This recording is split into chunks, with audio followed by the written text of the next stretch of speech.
Dhjetra studentë të Fakultetit të Rehabilitimit në Universitetin e Sporteve prej 2 vitesh nuk mund të ushtrojnë profesionin, pasi nuk pajisen me licencën përkatëse.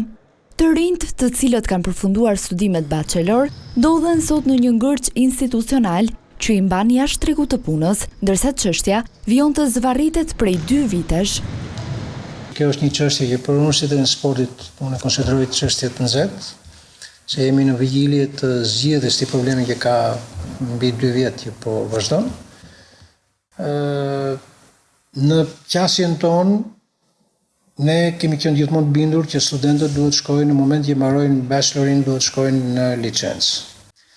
Por nuk është Universiteti i Sportit që gjen këtë zgjedhje. Tani vjen problemi për t'i çuar në licencë. Në licencë janë struktura tjera që nuk varen nga universiteti. Sipas rektorit të këtij universiteti, ngërçi lidhet me një vendim të Këshillit të Ministrave për profesionet e rregulluara, i cili aktualisht parashikon që në licencë të kalojnë vetëm ata që kanë përfunduar studimet bachelor në fizioterapi.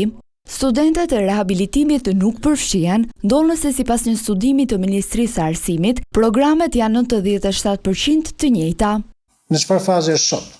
Unë e kuptoj që studentët edhe e kanë bërë alerte të situatës, sepse e tillë është, ata presin përgjigjen e kësaj.